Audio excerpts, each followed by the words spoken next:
Hai hai hai. Halo, assalamualaikum warahmatullahi wabarakatuh. Bertemu lagi dengan aku Rida Jusni Sandra di channel YouTube Indonesian Inspiration Official. Oke guys, kali ini kita mau bahas apa ya?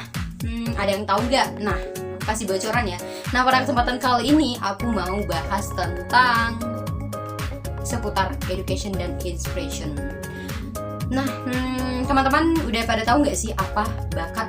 Mungkin bakat kata-kata yang nggak asing lagi nih didengar oleh telinga teman-teman sekalian. Oh iya, kira-kira teman-teman tahu nggak sih bakat? Ya, semua orang mungkin tahu ya apa itu bakat. Kata bakat nggak asing lagi nih di telinga teman-teman semua, udah sering didengar, baik itu di bangku sekolah, di luar, dimanapun berada di lingkungan masyarakat. Kita juga mendengar, kamu ada bakat nggak sih? Gini, kamu tahu nggak bakat? Kamu udah ada bakat? Kata-kata bakat ya seakan-akan tidak asing lagi dalam kehidupan sehari-hari gitu. Benar kan? Sering menjadi perbincangan di mata publik. Nah, teman-teman, sebelum kita bahas tentang bakat pada kesempatan kali ini, apakah aku ada bakat atau tidak, bagaimana cara kita mengidentifikasi bakat, mau ngajak teman-teman terlebih dahulu untuk jangan lupa di like, subscribe, serta hidupkan lonceng notifikasinya, dan jangan lupa di share pada teman-temannya biar kita ramaikan channel YouTube ini. Nah, teman-teman, bakat merupakan kata yang tidak asing lagi di telinga teman-teman. Benar dong, kata bakat seakan-akan sudah familiar di kehidupan kita masing-masing. Benar gak sih? Benar apa benar? Ya benar dong. Nah, mungkin ada yang tanya nih, bro, kamu ada bakat gak sih? Kamu bakatnya apa gitu? Mungkin ada yang jawab, aku bakatnya gak tahu, aku gak punya bakat kayaknya deh. Oh, kamu tanya bakat aku, bakatnya apa? Kayaknya bakat aku di public speaking deh guys. Kalau kamu bakatnya apa? Aku bingung apa aku punya bakat. Kayaknya aku gak punya bakat deh. Hahaha.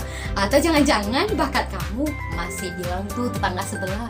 Tetangga sebelah tuh lihat gimana sih mereka. Pasti ada dong yang kayak gitu kan, yang ngerumpi tetangga sebelah. Nih teman-teman, daripada kita ngerumpi teman sebelah, yuk kita ngerumpi tentang bakat aja yuk. Nah, atau jangan-jangan kamu punya bakat mencintai dia diam-diam. Jaelah yang begitu cinta. Aduh, oke, apapun bakat teman-teman, aku dukung semuanya. Atau yang masih kebingungan, aku punya bakat apa enggak, yuk kita tonton lebih lanjut video ini. Check it out. Kita mengidentifikasi bakat.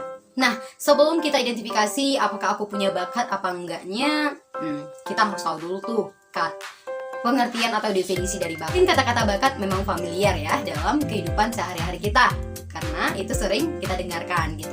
Akan tetapi tidak menutup kemungkinan kita masih bingung apa sih pengertian dari bakat itu sendiri. Nah, di sini aku mau jelasin pengertian dari bakat itu sendiri. Aku membaca dan mengamati berbagai sumber, baik itu sumber dari buku maupun dari internet. Nah, aku bisa menyimpulkan bakat itu sendiri, bahwa bakat adalah suatu kemampuan atau aptitude bawaan yang dimiliki oleh seseorang yang harus dilatih dan dikembangkan.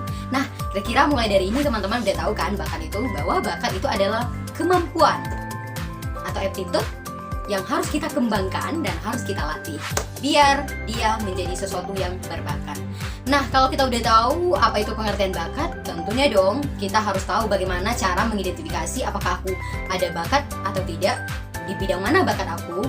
Nah, yang pertama adalah tertarik pada suatu bidang. Mungkin teman-teman pasti pernah merasakan, atau jika seandainya belum merasakan, pasti ada melihat suatu kondisi atau keadaan temannya, orang yang mungkin teman-teman kenal, mereka ada kecenderungan atau tertarik dalam suatu bidang. Nah, aku berikan contoh nih. Mungkin teman-teman kita lihat ada teman kita, dia itu cenderung banget atau tertarik banget sama bidang seni gitu. Dalam kesenian itu jangan ditanya, dia kerennya minta ampun, bagus banget gitu. Nah, berarti kita sudah bisa mengidentifikasikan bahwa bakat dia ada di sana gitu. Dimana segala sesuatu yang berhubungan dengan seni dia tertarik gitu. Segala sesuatu yang berhubungan dengan lukisan, dengan musik, dia tertarik gitu. Nah, itu adalah salah satu cara mengidentifikasi bahwa dia itu ada bakat di sana. Nah, yang kedua adalah dia kepo terhadap bidang tersebut. Maksud kepo di sini adalah dia terus mempelajari bidang itu secara dalam gitu. Maksud aku di sini aku jelaskan bahwa ketika seseorang sudah tertarik pada suatu bidang, pasti dia kepo dengan bidang tersebut, dimana dia cari sumber atau cari komunitas yang untuk mengasah bidang dia tersebut, itu bidang yang ingin dia kuasai gitu. Nah, aku berikan contoh, ada seorang pemuda, dia tertarik pada bidang seni. Nah, mungkin contoh kecilnya, contoh lebih spesifik atau khususnya, dia lebih tertarik pada bidang melukis gitu. Kalau masalah melukis, yuk monggo sok serahkan aja sama dia, pasti dia jagoannya gitu. Nah, terus dia selalu mengasah kemampuannya, selalu penasaran gitu, bagaimana sih aja sih tips dan trik buat melukis yang bagus itu, segala macam tentang unsur-unsur komponen-komponen dalam melukis itu apa aja sih, dia selalu cari sumber, kepo gitu. Apakah itu dia berada pada komunitas seni lukis, atau dia cari, atau sosial medianya penuh dengan yang dia ikuti yang namanya itu berbaur dengan akun seni, akun art atau akun melukis, atau dia baca-baca artikel tentang bagaimana itu lukisan, bagaimana lukisan bagus itu dan lain sebagainya. Pokoknya tentang seni gitu.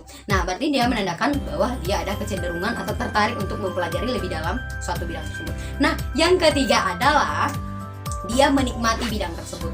Nah, ketika teman-teman menikmati bidang tersebut, bidang apa yang teman-teman sukai, berarti menandakan teman ada bakat di sana gitu. Aku berikan contoh, seorang pemuda yang pandai melukis tadi. Nah, dia pandai melukis, dia berada pada komunitas pelukis. Kemudian dia menikmati proses yang ada, maupun waktu yang dia habiskan, dia tidak mengenal lelah, dia selalu menikmati. Dia tidak lagi memikirkan tentang berapa harga yang harus dibayar untuk kemampuan dia, tapi dia lebih memikirkan kenikmatan atau ada kebahagiaan tersendiri, ada hormon bahagia yang tidak bisa dibeli ketika kita bekerja dengan bakat tersebut. Nah, berarti dia menandakan bahwa dia adalah punya bakat gitu, karena dia menikmati proses tersebut dan melakukan aktivitas itu di tengah malam atau begadang pun tidak membuat dia lelah sama sekali. Wah gitu, karena dia punya bakat tadi gitu. Nah, teman-teman, itulah tadi 3 cara mengidentifikasi kalau kita itu berbakat atau tidak. Yang pertama adalah ada kecenderungan tertarik pada suatu bidang. Yang kedua adalah kepo mempelajari bidang tersebut. Yang ketiga adalah menikmati prosesnya. Hal penting yang ingin aku sampaikan pada teman-teman sekalian, ketika kita sudah menemukan passion kita di mana, bakat kita di mana, bidang kita di mana, apapun itu yang kita sukai, bakat kita, bidang yang kita sukai tersebut, hingga nantinya benar-benar kita menjadi seseorang yang berbakat menguasai bidang tersebut, dan pada akhirnya bidang tersebut bisa mengantarkan kita pada sebuah kesenangan yang tidak ternilai, hormon bahagia yang bisa kita hasilkan dari apa yang sudah kita lakukan, di mana bakat yang kita miliki tadi bisa menghasilkan pekerjaan yang menjadi uang gitu. Nah, teman-teman, ketika kita udah bekerja dengan hobi kita, rasa lelah, rasa mengantuk, rasa muak, rasa lain sebagainya, yang hal-hal negatif sudah bisa kita minimalisir karena karena kita bekerja sesuai dengan passion kita. Serius, ini sudah aku buktikan ketika aku bekerja dengan skill yang aku miliki, dengan sesuatu yang aku senangi. Di sini aku tidak maksud mengajari teman-teman bahwa aku ingin sharing saja tentang pengalaman aku, bahwa aku adalah seorang master of ceremony yang belum terkenal amat. Mudah-mudahan besok jauh lebih baik ya. Nah, aku merasakan happy banget ketika aku membawakan sebuah acara. Aku tidak ada merasa adanya tekanan, tidak merasa lelah. Kadang ketika aku sakit pun aku ingin bekerja gitu. Aku ingin bekerja dengan kemampuan yang aku miliki. Dan ketika kita mendapatkan hasil dari hobi kita, mendapatkan income lah intinya dari jerih payah dari hobi yang udah kita geluti, itu rasanya wow banget gitu. Karena bekerja dengan hobi itu sungguh mantap sekali. Oke, teman-teman, mari kita kembangkan hobi kita kembangkan bakat kita hingga menjadi sesuatu hal yang bermanfaat untuk banyak orang, menjadi sesuatu hal yang bernilai untuk diri kita dan juga bernilai bagi orang lain. Oke, teman-teman, cukup sekian yang bisa aku sampaikan pada kesempatan kali ini. Terima kasih banyak yang masih setia dengan channel YouTube Indonesian Inspiration Official. Mohon selalu diikuti konten-konten terbaru kita. Semoga kita bisa menghasilkan konten-konten yang lebih inspiratif lagi ke depannya. Untuk itu jangan lupa di komen di kolom komentar apa topik pembahasan selanjutnya. Bye bye. Assalamualaikum warahmatullahi wabarakatuh.